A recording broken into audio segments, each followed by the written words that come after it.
दोस्तों नमस्कार। आपका स्वागत है आपके अपने चैनल जिसका नाम है ठाकुर साहब बिहार। और really thankful to you all and god also. आप लोगों का जो सपोर्ट और लव मिल रहा है मेरे चैनल को, उसके लिए भी मैं तहे दिल से आप लोगों का शुक्रगुजार हूँ। तो दोस्तों, वीडियो में आने से पहले एक छोटी सी रिक्वेस्ट फिर से करूँगा कि अगर मेरे चैनल को सब्सक्राइब नहीं किया है तो अच्छे और ऐसे ही गुड कंटेंट्स के लिए प्लीज़ सब्सक्राइब करें, और अगर मेरी वीडियो पसंद आए तो लाइक भी करते जाएं। एक बार पुनः धन्यवाद आप सबों का मेरे चैनल पर दोबारा तिबारा विजिट करने के लिए। तो दोस्तों, आज का टॉपिक जो है वो आप लोगों ने थंबनेल देखकर समझ ही लिया होगा। एक ऐसी अदाकारा की बात इस वीडियो में करने जा रहे हैं जिनके दीवानों की संख्या लाखों में थी उस वक्त जब वो सुपरस्टार थी। आज भी जब वो 68-69 साल की हो गई हैं, फिर भी उनके दीवानों की संख्या उतनी ही है दोस्तों, और उनके चाहने वालों की कोई कमी नहीं है। न सिर्फ हिंदुस्तान में बल्कि पूरी दुनिया में रेखा के फैन आज भी मौजूद हैं जो इनकी जिंदगी के छुए अनछुए जाने अनजाने सभी बातों को जानना चाहते हैं। छोटी सी कोशिश कर रहा हूं आप लोगों को रेखा जी के बारे में थोड़ी सी जानकारी देने की। अगर अच्छा लगे तो दाद चाहूंगा, और दाद के रूप में आपको पता है सिर्फ लाइक और सब्सक्राइब, दैट्स ऑल। तो दोस्तों, शुरुआत करेंगे रेखा जी के जन्म से। तमिलनाडु के एक बहुत ही प्रसिद्ध अभिनेता जेमिनी गणेशन और तमिलनाडु की ही एक अभिनेत्री जिनका नाम पुष्पा वल्ली था, इन दोनों की संतान रेखा का जन्म 10 अक्टूबर 1954 ईस्वी को मद्रास में ही हुआ था। दोस्तों, जन्म के साथ ही इनके साथ, रेखा जी के साथ बहुत सारे अन्याय हुए। समाज में इनको नाजायज औलाद बोला गया। दरअसल हुआ ऐसा था कि जेमिनी गणेशन और पुष्पा वल्ली एक दूसरे के साथ रिश्ते में थे, मोहब्बत करते थे, लेकिन समाज के बीच में सामाजिक रूप से उन्होंने शादी नहीं की थी। इसलिए रेखा का जो जन्म हुआ तो समाज ने उसे कबूल नहीं किया और उसको नाजायज औलाद, नाजायज संतान की संज्ञा दे दी। रेखा बचपन से ही बहुत डिप्रेशन में रहने लगी थी। इस तरह का व्यवहार उनके साथ स्कूलों में भी होता था, कोचिंग में होता था। रेखा के कोई दोस्त नहीं थे। सोसाइटी के लोग अपने बच्चों को रेखा से मिलने नहीं देते थे कि वो नाजायज औलाद है।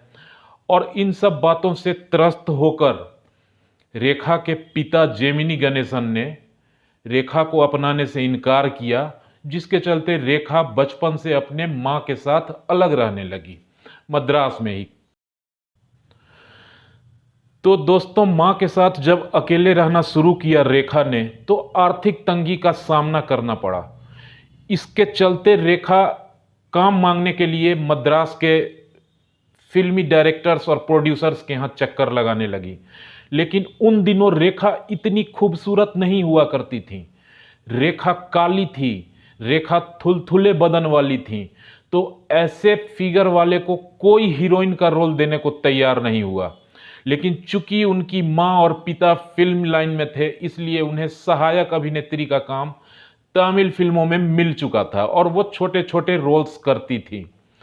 दोस्तों, सन 1968 की बात है, जब रेखा जी मात्र 14 वर्ष की थीं।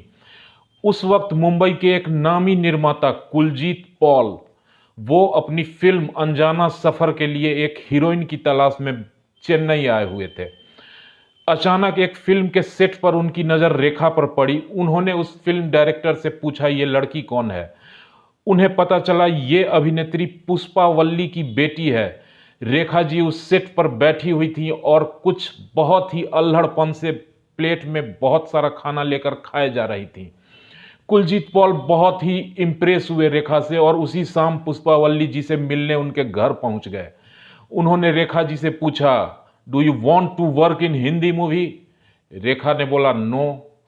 Do you know Hindi? Rekha ने बोला नो। अब कुलजीत पॉल सोचने लगे कि ये ना हिंदी जानती है, ना हिंदी फिल्मों में काम करना चाहती है, इसे मैं कैसे हिंदी फिल्मों की हीरोइन बनाऊंगा। लेकिन पुष्पावल्ली कुलजीत पॉल को जानती थी कि वो कितने बड़े चीज हैं। उन्होंने कुलजीत पॉल से रिक्वेस्ट की कि मेरी बेटी बहुत अच्छी है, बहुत ही काबिल है, बहुत ही टैलेंटेड है, इसको एक बार जो डायलॉग आप दे दोगे वो बोल देगी, वो हिंदी हो या किसी भी भाषा में हो। इन सब चीज़ों से कन्विंस होकर कुलजीत पॉल रेखा को 1968 में ही मुंबई लेकर आ गए। दोस्तों, एक कैरियर का आगाज होने वाला था, एक ऐसे कैरियर का जिसने आज तक हिंदुस्तान की फिल्म इंडस्ट्री में अपना सिक्का जमाया हुआ है। आज भी उनके समय की अभिनेत्रियां आपको कहीं नहीं दिखेंगी, लेकिन किसी भी सोशल गैदरिंग में, किसी भी फिल्म अवार्ड शो में रेखा जी आपको जरूर दिखती हैं। इस तरह का काम उन्होंने हिंदी फिल्म इंडस्ट्री में किया। पूरे 40 साल से वो आज भी काम कर रही हैं। तो बात करते हैं किस तरह से कुलजीत पॉल ने उनको लॉन्च किया, लेकिन किसी कारण से अनजाना सफर मूवी रिलीज नहीं हो पाई। लेकिन 1969 में ही रेखा की पहली फिल्म सावन भादो रिलीज हुई और रातों रात रेखा एक नामचीन अभिनेत्री हो गई थी। दोस्तों, बात करेंगे कि रेखा को कितना फायदा हुआ सावन भादो से। सावन भादो से सिर्फ इतना हुआ दोस्तों कि रेखा की छवि एक ग्लैमर गर्ल के रूप में पूरे बॉलीवुड में स्थापित हो चुकी थी। अभी भी रेखा को वो पहचान नहीं मिली थी जिसके चलते रेखा को जाना जाता है आज। अभी रेखा का संघर्ष बाकी था दोस्तों। तो दोस्तों, एक बात और जरूरी बात, मैंने जो भी सामग्रियां यहां शेयर की है या जो बातें मैं बता रहा हूं, ये मेरी खुद की नहीं है, ये मैंने इंटरनेट से जुटाए हैं और अधिकतर अंश एक फिल्म समीक्षक और लेखक यासिर उस्मान साहब की किताब रेखा दी अनटोल्ड स्टोरी से लिए गए हैं। तो डिस्क्लेमर भी वीडियो के स्टार्ट में दिया हुआ है, आप उसे भी पढ़ सकते हैं। मेरा इंटेंशन किसी की भावना को ठेस पहुंचाना बिल्कुल नहीं है। तो दोस्तों, 1971 में रेखा को फिल्म मिली एक बेचारा, जिसमें उनके अपोजिट हीरो थे जितेंद्र। जितेंद्र के साथ काम करते करते रेखा और जितेंद्र की नजदीकियां बहुत बढ़ी और उस समय के तमाम फिल्मी मैगजीन और पत्रिकाओं में रेखा और जितेंद्र के प्रेम कहानियों के किस्से छपने लगे। दोस्तों, इन दोनों ने प्रतिकार भी नहीं किया, लेकिन अचानक रेखा को पता चलता है कि जितेंद्र ऑलरेडी एक रिलेशन में पहले से हैं। शोभा कपूर नाम की उनकी एक गर्लफ्रेंड है जिनको जितेंद्र कभी भी छोड़ नहीं सकते हैं, और जितेंद्र रेखा को सिर्फ इस्तेमाल कर रहे हैं। रेखा टाइम पास है जितेंद्र के लिए। इस बात का पता चलते ही रेखा भीतर से टूट गई और रेखा ने जितेंद्र के साथ अपने संबंध बिल्कुल ही समाप्त कर दिए। इसके तुरंत बाद फिल्म ऐलान रेखा को मिली, जिसमें उनके अपोजिट विनोद मेहरा साहब थे। तो दोस्तों, ये उनका दूसरा अफेयर था जो पब्लिक हुआ। विनोद मेहरा के साथ काम करते करते रेखा टूटी हुई थी, ब्रेकअप के दुख से उबर नहीं पाई थी। जितेंद्र ने उन्हें बहुत दुख दिया था और इसलिए विनोद मेहरा से उनकी नज़दीकियां बढ़ती गई। विनोद मेहरा ने भी उन्हें सहारा दिया और इस बार विनोद मेहरा भी रेखा से भी उतना ही प्यार करने लगे जितना रेखा करती थी। दोस्तों, यासिर उस्मान साहब की किताब के मुताबिक बताया गया है कि विनोद मेहरा और रेखा ने कलकत्ता के पार्क सर्किल के पास किसी देवी मंदिर में शादी भी रचा ली थी और उसके बाद विनोद मेहरा जब अपने घर लेकर आए तो विनोद मेहरा की मां ने रेखा को अपनाने से साफ इनकार कर दिया। यहां तक बताया जाता है कि रेखा के ऊपर चप्पलों से हमला कर दिया था विनोद मेहरा की मां ने और रेखा रोते हुए वहां से भाग गई। विनोद मेहरा साहब उनके पीछे आए। बिल्डिंग के लिफ्ट में रेखा खड़ी होकर रो रही थी। विनोद मेहरा ने उनसे बोला था, तुम अभी अपनी घर जाओ, मैं जब बात को संभाल लूंगा, माँ को मना लूंगा तो तुम्हें लेने आऊंगा। लेकिन ना कभी वो अपनी माँ को संभाल पाए, ना अपनी माँ को मना पाए। रेखा और विनोद मेहरा की स्टोरी का एंड भी उसी समय हो गया था। तो फ्रेंड्स, 1969 में रेखा मुंबई आई और अब 1973 आ चुका था। रेखा दो रिश्तों में धोखा खा चुकी थी, भीतर से बहुत टूट चुकी थी, लेकिन रेखा को काम लगातार मिल रहे थे। उन्होंने बहुत सारी फिल्में कर ली थी। आज भी रेखा 1973 आ चुका था और मुंबई के होटल अजंता के कमरा नंबर 115 में ही रहती थी। यही उनका ठिकाना था, यही उनका घर था। लेकिन चूंकि अब रेखा ने पैसे कमा लिए थे, इसलिए जुहू बीच अपार्टमेंट में रेखा ने एक फ्लैट खरीदा और 1973 में होटल अजंता से शिफ्ट होकर जुहू बीच अपार्टमेंट में रहने आ गई। फ्रेंड्स, उसी जुहू बीच अपार्टमेंट में रेखा के ऊपर 2-3 मंजिल ऊपर जया भादुरी भी रहा करती थी। जया भादुरी उस वक्त की बड़ी स्टार थी। एक ही बिल्डिंग में रहने के चलते रेखा और जया भादुरी में बहुत अच्छी दोस्ती हो चुकी थी दोस्तों, और रेखा हमेशा वक्त बिताने जया भादुरी के फ्लैट में जाया करती थी। वो जया भादुरी का ही फ्लैट था जिसमें पहली बार रेखा की मुलाकात जया भादुरी के बॉयफ्रेंड अमिताभ बच्चन साहब से हुई थी दोस्तों। और अमिताभ बच्चन से दोस्ती जया भादुरी नहीं करवाई, मुलाकात भी जया भादुरी नहीं करवाई थी, लेकिन इन दोनों की मुलाकात कब प्यार में बदल गई ये किसी को नहीं पता। चूंकि angry young man Amitabh Bachchan से आज तक किसी पत्रकार ने इस बारे में पूछने की हिम्मत नहीं की, ना ही उन्होंने कभी पब्लिकली इस बात को उजागर किया। लेकिन ये यासिर उस्मान साहब की किताब में स्पष्ट लिखा है कि अमिताभ बच्चन रेखा को दिलो जान से प्यार करते थे। और अमिताभ बच्चन और रेखा की लव स्टोरी के बारे में करीबन 30 पन्ना लिखा गया है यासिर उस्मान साहब की किताब में, जिसे बताऊंगा तो वीडियो बहुत लंबी हो जाएगी, आप लोग भाग जाएंगे। इसलिए उस मैटर को छोड़ते हैं। रेखा और अमिताभ की लव स्टोरी के बारे में एक वीडियो बाद में बनाएंगे, अगर आपकी फरमाइश आई तो दोस्तों, रेखा और अमिताभ की मुलाकात हो चुकी थी, लेकिन 1974 या 1975, मुझे ठीक से याद नहीं, जंजीर फिल्म आई और जंजीर मूवी हिट हो गई। जंजीर हिट होने के बाद अमिताभ बच्चन और जया भादुरी ने शादी कर ली थी दोस्तों। के बाद फिल्म दो अनजाने आई, जिसमें पहली बार रूपहले पर्दे पर रेखा और अमिताभ बच्चन एक साथ नजर आए। इस मूवी के दरमियान रेखा और अमिताभ की नज़दीकियां बेहद बढ़ गईं, और उसके बाद तो लगातार रेखा और अमिताभ ने हिट फिल्मों की एक चैन बना दी दोस्तों। मुकद्दर का सिकंदर, सिलसिला, दो अनजाने और पता नहीं कितने फिल्म आए, याद नहीं है मुझे। लेकिन इन दोनों के प्यार और रिश्ते की भनक जया बच्चन को लग चुकी थी, इसलिए अमिताभ बच्चन को स्पष्ट निर्देश दिया गया कि अब आप रेखा के साथ कोई मूवी नहीं करेंगे। उसके बाद रेखा और अमिताभ एक साथ फिर कभी नहीं दिखे, और आज अमिताभ बच्चन अपनी सुखमय वैवाहिक जीवन बाल बच्चों के साथ गुजार रहे हैं। लेकिन रेखा आज भी कई बार प्यार में धोखा खाने के बाद अकेली हैं, इस चकाचौंध भरी नगरी मुंबई में वीरान जीवन जी रही हैं। खैर, अमिताभ बच्चन के साथ ये समाप्त होने के बाद रेखा बहुत अकेली हो गई थी, टूट चुकी थी। अपनी दिल्ली की एक दोस्त वीना खड़गे या कुछ नाम था, उनको रेखा ने इच्छा जाहिर की कि मैं अब शादी करना चाहती हूं। 36 वर्ष की उम्र में सन 1990 में रेखा ने सबों को चौंकाते हुए दिल्ली के एक बड़े कारोबारी मुकेश अग्रवाल से शादी कर ली थी। मुंबई के ही एक मंदिर में बहुत ही जल्दी में हड़बड़ी में ये शादी हुई, और शादी के 48 घंटों के अंदर रेखा और मुकेश अग्रवाल हनीमून मनाने लंदन चले गए।